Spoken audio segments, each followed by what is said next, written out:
Сайн байцгаана уу? Өнөөдрийн бичлэгээ үргэхэд бэлэн боллоо. 2023 оны 5 дугаар сарын 4-ний өдөр Хятадын Шанши мужийн нэгэн цагдаагийн хэлтэст нэг эмэгтэй сандран гүйж орж иржээ. Тэр эмэгтэй уйлж амьсгаадан бараг үгэж зөөлж чадахгүй шахан байв. Түүний хэлсэн зүйл бол ердөө энэ. Миний 11 настай хүү алга болчихлоо. Эхэндээ сонсоход энэ бол гэрээсээ гомдож гараад явсан жаахан хүүхдийн энгийн алга бололт шиг сонсогдож байлаа. Ээж нь хүүгээ мөнгө хулгайлсан гэж агнасан. Хүүхэд нь гомдоод шөнөөр гэрээсээ гараад явсан гэж тайлбарласан юм. Гэхдээ цагдаа нар энэ эргийг шалгаж эхлээд удаагүй байхад л нэг аимшигтай зүйл анзаарагдаж эхэлсэн. Хүү гэрээсээ өөрөө явсан гэх ямар ч тодорхой мөр байсангүй. Камерын бичлэг дээр хүүхэд гарч яваад дүрс байсангүй. Өрөөнд дотор нь уурлаад гүгэд гарсан хүүхдийн шинж огт харагдсангүй. Тэгээд тэтгэн 7 хоногийн дараа хүү хаанаас олдсон гэж Аас хоолын хот уул, ой, нуур голоос биш. Хойд эцгийнх нь аавын булшны шинэхэн ухаж булсан шорондоор нуугдж байжээ. Өнөөдөр та бүхэнд ярих гэж байгаа энэ хэрэг бол зүгээр нэг хүүхдийн амь насыг хөнөөсөн хэрэг биш. Энэ бол хамгаалах ёстой хүмүүс нь өөрсдөө ташлаан зовоож алсан. Дараа нь камерын өмнө уйлж үжгэлсэн. Хүмүүсийн өргөдөх сэтгэлийг хүртэл ашигласан үнэхээр зочирдон хэрэг юм.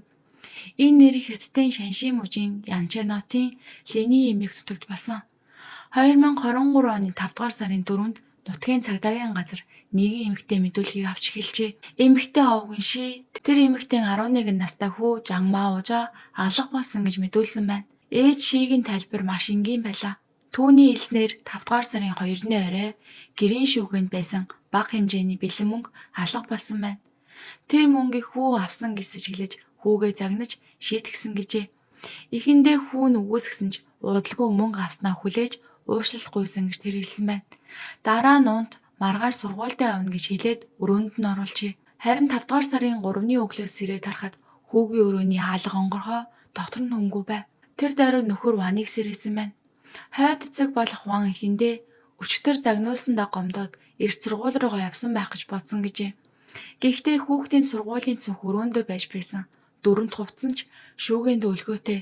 Хэрэг хүүхэд сургууль руугаа явсан бол ном төвтрээ авч явна бидтэй. Тэгээд аав ээж хоёр нь ойр хаваар бүтэн өдөржин хайж хүүхэд олдохгүй болохоор 5 дугаар сарын 4-нд цагдаад мэдгдсэн гэж ярьжээ. Эхний харагдах байдлаар бол энэ түүх үнэмшилтэй мэт. Гэхдээ мөрдөгчд хүүгийн өрөөнд орж үзээд анхны том зөрчилтэй нүр тулсан юм. Цагдаа нар хүүгийн өрөөг шалгахад жижигхэн энгийн өрөө байжээ. Нэг ор жижиг шүүгээ хичээлийн ширээ. Гэвч хамгийн түрүүнд үдэнд туссан зүйл нь ор байв. Орны хүнжилт ир нь маш цэнцгээр ивхэгдсэн байсан. Энэ бол маш чухал деталь. Шөнө уурлаж гомдож уйлж гэрээсээ зүгтэж байгаа 11 настай хүүхэд ор хүнжлөө ийм нимба ивхэд гарах уу? Бараг боломжгүй. Энэ нь хоёр зүйл эхэлж байсан. Нэгдүгээрт хүүхэд тэр орон дээр огт унтаагүй байж болно. Хоёрдугаарт хэн нэгэн өрөөг нь зориуд янзалж өөрөө явсан мэт харагдуулах гэж оролцсон байж болно. Үүнээс гадна 5 дугаар сарын ихэнх үеэр Хятадын хойд нутгаар шөндөө сэрүүхэн байдаг. Гэтэл хүүгийн дулаан утас шүүгэндээ өлгөөтэй байжээ. Сургуулийнхан цүнхэн чөндөгдөөгүй. Хичээлийн ширээн дээрх цагийн хуваар цүнхэн доторх ном дэвтрийг үзэхэд тэр хүүхэд маргаашийнхаа хичээлд огт бэлдээгүй байсан тодорхой байв. Харин алга болсон зүйлсч байлаа. Нимгэн хүрдэг өдөр тутам өмсдөг гутал бас өөр жижиг өөр өвчин байсангүй. Эдгээр шинж тэмдгүүдийг нийлүүлэхэд нэг л дүгнэлт гарч ирсэн. Хүү 5 дугаар сарын 2-ны шөнө эсвэл 3-ны үрээр гэрээс гарсан. Гэхдээ ганцаараа явсан эсэх нь эргэлзээтэй байлаа. Гэхдээ хамгийн том асуудал нь өөр газар байв. Камер дүүрэн энэ орчинд хүүхэд алга болоод ганц дүрс үлдээгүй байна гэдэг өөрөө хэтэрхий сэжигтэй байлаа. Тиймээс цагдаа нар тэр шөнө болон дараагийн өдрийн бүх бичлэгийг татаж кадр бүрийг нэг нэгээр нь шалгаж эхэлсэн. Тэд орсон суугчид орж гарахыг харсан, үргэлтийн хүмүүсийг харсан, амьтанч харсан. Гэхдээ хүү Жамаа Ужаг нэг ч удаа харсангүй. Хороолын гарцуудад камерууд байсан. Мэдээж камергүй хэсэг тийм ч олон биш. 11 настай хүүхэд тэдгээрийг яг таг мэдээд нэг ч камер дээр өртөлгүй гараад явна гэдэг бараг боломжгүй зүйл байлаа. Тэгэхээр хоёрхан хувилбар үлдэж байсан. Нэгт хүүхдийг камерын бичлэгийг сайн мэддэг насан турш хүн удирсан. Хоёрт тэр хүүхэд өөрөө хоёр хөлөөр огт гараагүй. Баримтуудыг харахад нэг л зүйл тодорхой болж байлаа. Энэ хүүхэд өөрөө алга болоогүй. Ямар нэгэн зүйл гэр дотор болсон гэж үзсэн. Хүүхдээ эргэн тойрны насан туршидтэй шалгаж эхлэхэд гэр бүлийн байдал тун төвөгтэй байлаа. Хүү Жаммаужа бол Ши гэх төрсөн ээж, түүний шин нөхөр Ван гих хойд автайгаа хамт амьдардаг байжээ. Гаднаас нь харахад энгийн ажилчин ангийн гэр бүл мэт. Гэвч дотор нь ноцтой асуудлууд байжээ. Ван энэ гэрлэлтээс өмнө 2 удаа гэрлэж байсан бөгөөд энэ нь түүний 3 дахь гэрлэл байв. Өмнөх 2 гэрлэлт нь хоёулаа гэр бүлийн хүчирхийллийн улмаас салсан гэж тогтоогдсон. Тэр нутгийн цагдаа нарт аль хэдийн танил нэгэн байжээ. Төрөмгийн ууртай хүчирхэлдэг зан нь олон хүнд мэдэгддэг байсан. Ээж Шигийн тухайж таатай зүйл сонсогдсонгүй. Тэр өмнөх нөхрөөсөө салхаасаа өмнө Вантай дотн харилцаанд орсон гэх яриа байсан. Хөршүүд нь түүнийг өөрийн гадаа турах нийгмийн амьдрал 6 цэнгэлдээ илүү анхаардаг эмэгтэй гэж ярьдаг байв. Гэхдээ сонирхолтой нь хөршүүд хүүхдийн тухай нэг зүйл хэлсэн. Жаммаужа их дуугүй, бүрэг, соёлтой хүүхэд байсан. Хүмүүстэй таарахад ээлдэг, хүмүүжлэлтэй харагддаг байжээ. Тийм ч учраас мөнгө уулгаалаад зүгтсэн, сахилгагүй хүүхэд гэсэн ээжийн хэлсэн үг улам сэжигтэй санагдаж эхэлсэн юм. Жаммаужагийн төрсөн эцгийн нэрийг Жаммаудун гэдэг. Тэр эхнэрээсээ салсны дараа дахин гэрлэж охиноо өөр дөрөө өсгөж байсан байна. Харин хүүн ээж дээрээ үлджээ. Жаммаужагийн аав цагдаа нарт хүүтэйгээ нэг их уулзч чаддгүй байсан гэж хэлсэн. Учир нь хуучин эхнэрийнхэн шин нөхөр Ван хүчирхийлэгч асуудалтай хүн гэдгийг мэддэг байсан учраас аль болох уулзгаас зайлсхийдэг байжээ. Тиймээс хүүтэйгээ их хөвчлэн сургууль дээр нь очиж уулздаг байсан гин. Тэр аавын хэлсэн нэг зүйл үнэхээр эмгэнэлтэй. Сүүлд уулзахад хүүн улам бүр дуугүй, аимхай бас турж байгаа нь анзаарагдсан гэжээ. Тэр өөрийгөө хүүдээ бүрэн бүтэн аюулгүй гэр бүл өгч чадаагүй гэж гэмшиж байсан. Гэвч мөрдөгчд Жаммаужагийн аавыг шалгахад алга болсон хүүгийн эрэхтэй холбоог нь тогтоогдов. Тэр 5 дугаар сарын 1-ээс 4-ний хооронд Бээжинд ажиллаар явсан байжээ. Зочид буудлын баримт, галт тэрэгний тасалбар, хамт явсан хүмүүсийн мэдүүлэг гээд баттай баримт байсан. Мөрдөн шалгалтын нэг хэсэгт Вангийн хуучин эхнэр болох Мо гэх эмэгтэй гарч ирсэн. Энэ хүн Жаммаужагийн ээж ирснээр 2 сарын өмнө хүүгийн сургуулийн гадна Жаммаужатай ярьж зогсож байсан гин. Жаммаужагийн ээж түүнийг өшөө авахын тулд хүүхдийг авч явсан байж магадгүй гэж цагдаад хэлсэн байна. Энэ мэдээлэл анхандаа утгагүй мэт байсан ч нэг зүйл анхаарал татсан. Мо тэр хотод амьдардгүй 60 гаруй милийн зайтай өөр газар нүүсэн байсан. Тэгтэл тэр яагаад зориуд тэр хүүхдийн сургуулийн гадна ирсэн юм бэ? Цагдаа нар Мог дуудан байцаахад тэр илэн талангүй ярьжээ. Тэр Вангийн ямар хүн болохыг сайн мэддэг байсан. Учир нь өөрөө түүний хүчирхийллийг биеэрээ амссан хүн. Нэг өдөр хүүг сургуулийн гадаа ганцаараа зогсож байхыг хараад хойд аав чинь чамайг зоддог уу гэж асуусан байна. Эхний удаад хүүхэд маш их айж юу ч хэлээгүй. Харин дараагийн удаа Жаммаужа үгүй зүгээр дээ гэж шимнээд явсан гин. Мо энэ хариултад бүрэн итгээгүй ч хүү тэгж хэлсэн учраас арай тайвширсан гэжээ. Тэгээд хамгийн чухал нь 5 дугаар сарын 2-ны шөнө тэр хамт олонтойгоо орой олонд орсон. Дараа нь 11 цагийн орчимд гэртээ ирсэн. Тэрнээс хойш гараагүй нь хамт ажилладаг хүмүүсийн мэдүүлэг болон камерын бичлэгээр батлагдсан. Ингээд Мооч мөн сэжигтнээс хасагдсан юм. Хэд хоног өнгөрөхөд цагдаа нар мэдээлэл өгсөн хүнд 10,000 юаны шагнал амласан. Хүүхдийн зураг, мэдээлэл хаасаагүй таржээ. Гэхдээ хүмүүс нэг зүйлийг анзаарч байв. Энэ хүүхэд яаж нэг ч камер дээр харагдахгүй алга болж чадаж байгаа юм бэ? Эцэг эхийн шалга хойд эцэг хийсэн байна. Ээж нь ямар нэг юм нуугаад байна. Ийм сэтгэлүүд маш олноороо гарч байлаа. Тэгтэл 5 дугаар сарын 10-нд ээж Ши, хойд аав Ван хоёр өөрсдөө видео бичлэг гаргаж хүүхдээ хайж байна гэж олон нийтэд хандан уйлж гуйсан юм. Ээж нь нүрээ будаагүй, нүд нь хавцсан, хоолойн зангирсан байдалтай. Хүүмэн чи хаана байна? Уус даяараа чамайг хайж байна. Ээж тэрээ хүрээд ирээч гэж орилон уйлсан. Дараа нь хойд эцэг Ван камер руу хараад интернет дээр намайг юу гэж хэлж байгааг би мэдэж байна. Гэхдээ би энэ хүүхдийг өөрийн төрсөн хүүхд шиг хайрладаг байсан. Зөвхөн эсэн минь дэргэж ирээсэй гэж хүсэж байна гэж хэлээд өөрөө бас уйлжээ. Тэр бичлэг асар их хүчтэй нөлөө үзүүлсэн. Өмнө нь тэднийг сэжгэлж байсан олон хүн хүртэл магадгүй үнэхээр гэмгүй хүмүүс байх гэж бодож эхэлсэн. Зарим нь бүр хойд эцэг болохоор л шууд муу хүн гэж үзэж байна гэж өмөрч байв. Гэхдээ энэ өрөвдөх сэтгэл удаан үргэлжилсэнгүй. Удалгүй хүмүүс ээж Шигийн Хятадын төлбөрийн аппликейшны хаягийг шалгаж үзээд хүүхэд алга босоос хойш 3 хоногийн дараа тэр Шоргоолсны ой гэдэг аппликейшн доторх тоглоомыг идэвхтэй ашиглаж байсан нь ил болсон.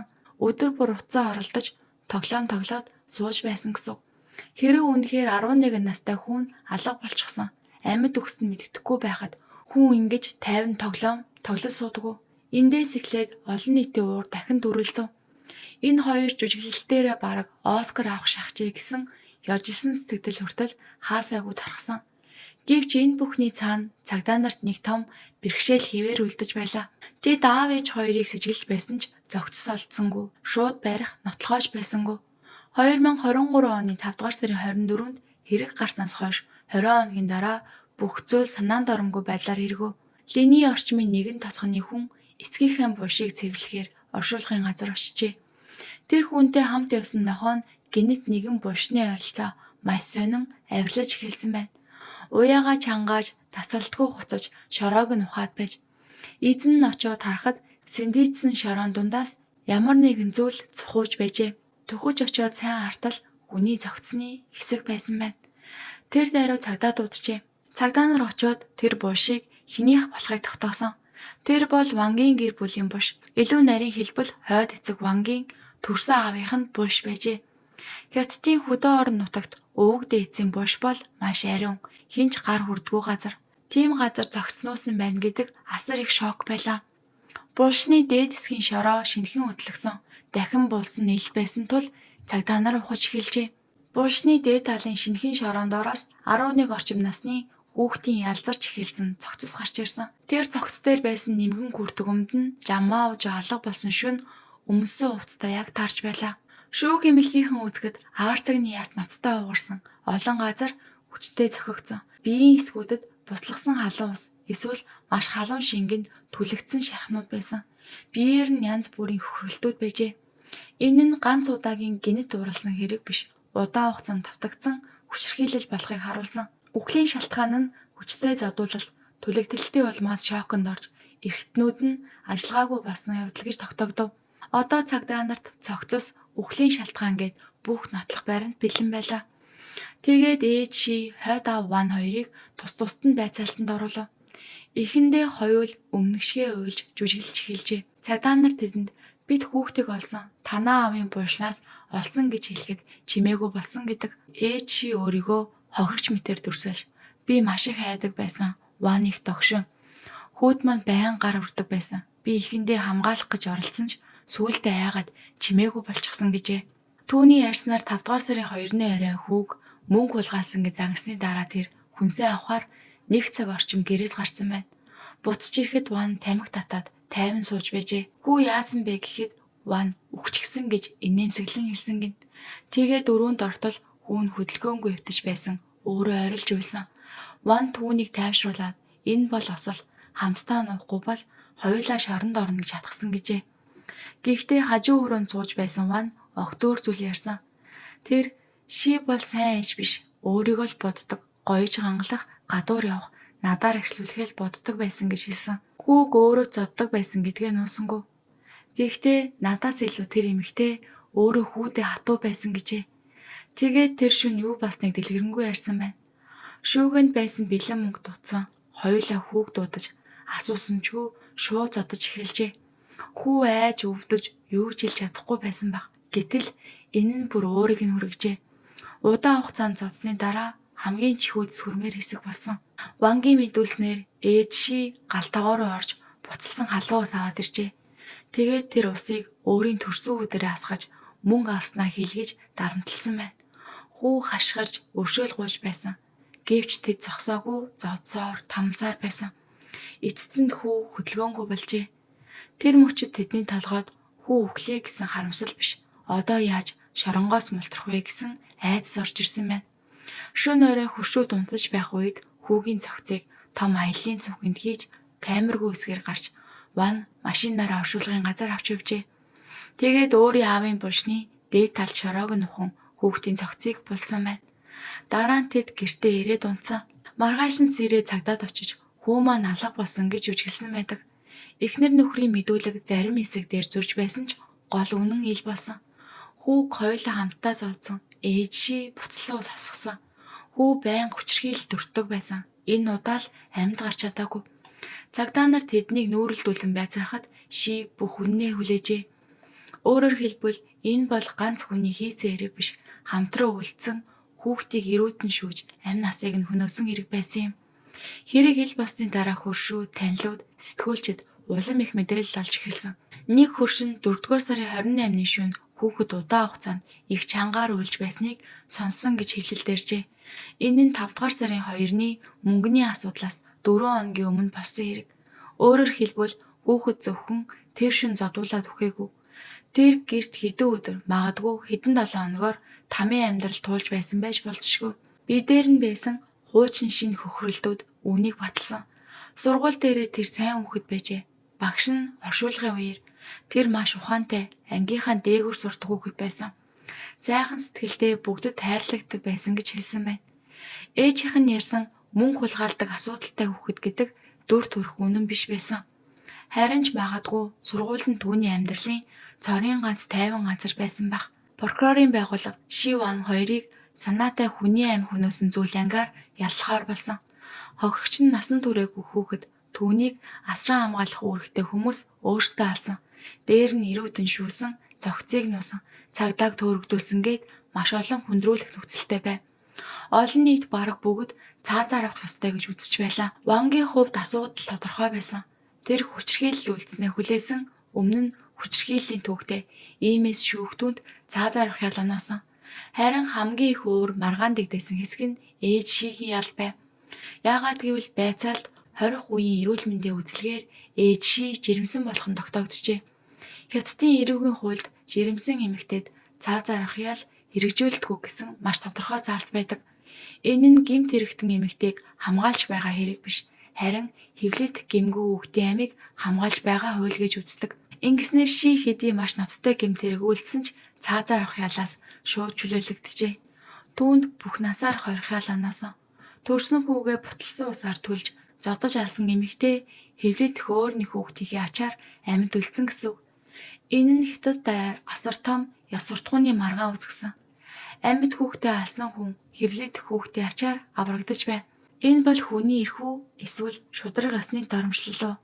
Ийм асуултууд хаасайгүй яригджээ. Хуулийн мэргэжилтнүүд бол энэ бол олон улсын хүний эрхийн түгээмэл зарчим. Гэмгүй ураг эхийнхээ эрхтэй хамт шийдэгдэх ёсгүй гэж тайлбарласан. Гэхдээ энгийн хүмүүсийн хувьд энэ тайлбар хүлээн зөвшөөрөхөд хэтэрхий хэцүү байв. Учир нь тэдний нүдэнд Ши бол зүгээр нэг ээж биш. Өөрийн төрсөн хүүгээ аврахын оронд шинэ нөхрөө сонгосон, бүр өөрөө оролцсон, тамлаж алсан хүн байсан. 11 настай хүү Жамаужигийн хэрэг бол зөвхөн нэг муу ээж, нэг догшин хойд аавын тухай түүх биш. Энэ хэрэг хэд хэдэн аимшигтай үннийг харуулсан. Нэгдүгээрт энэ хүүхдийн хамгийн аюултай газар нь гэр нь байсан. Хоёрдугаарт түүнийг хамгаалах ёстой хүмүүс нь өөрсдөө түүний хамгийн том дайсан болж хувирсан. Гуравдугаарт хүчирхийлэл нэг удаагийнх биш, олон удаа давтагдсан. Гэвч хөршүүд, сургууль, төрсөн эцэг, орчин тойрны насан туршид хэтэрхий орой анзаарсан байна. Оршуулгын дараа хүүгийн булшин дээр овоорсон амттан, чихэр, тоглоомод байжээ. Амьд ахуйд нь авч өгөөгүй дулаан, анхаарал, хайр халамжийг хүмүүс өгснийхэн дараач болов өгье гэж хичээж байсан хэрэг. Жаахан хүү амьдаа хайрлуулах ёстой, амьдаа хамгаалах ёстой, амьдаа чи айх хэрэггүй гэж хэлүүлэх ёстой байсан. Гэвч түүнд тийм хүн байсангүй. Эцэст нь Ван цаазаар авах ял сонсож Ши бүх насаар хоригдохыг авсан байна. Жамаужо бол ухаалаг, дуугүй, сайн сурдаг нэгэн хүү байсан. Магадгүй сургуулаа төгсөж энэ аимшигтай гэрээс нэг өдөр гарна гэж дотроо хүсдэг байсан байж мэднэ. Гэвч түүний амьдрал гэр бүл хэмээх нэртэй тамд төгсөн. Гэр бүл салж бутархад хамгийн хамгаалалт үйлдэх нь хүүхэд. Тийм учраас ийм хэргийг зөвхөн аимшигтай хэрэг байна гэд өнгөрөөж болохгүй. Хүүхэд дуугүй болж эхлэхэд, гэнэт турж эхлэхэд, нүдэнд нь айдас харагдахад, хөршөө айлаас байн горлох чимээ гарахад манайхтай хамаагүй гэж өнгөрөх бүрт дараагийн Жамаужа хаа нэгтээ амьдралынхаа хамгийн аимшигтай шөнийг өнгөрөөж байж мэднэ. Жамаужагийн түүх энд дууссан ч энэ хэргийн үлдээсэн сургамж дуусаагүй. Хамгаалах ёстой хүмүүс нь өөрсдөө аюул болж чаддаг энэ нийгэмд хүүхдийг хамгаалах эхний алхам дандаа хууль биш. Харин хөршийн анхаарал, багшийн сэрэмж, эцэг эхийн хариуцлага, мөн энэ хүүхэд зүгээрөө гэж асуух зориг юм. За өнөөдрийн бичлэг маань нэлээд хүнд сэдв байлаа. Ингээд дуугаа оруулж явах үедээ ингээд хоолой зангираад гарахгүй үе зөндөө байсан болохоор та бүхэн маань жаахан ойлгож өгөөрэй гэж хүсье.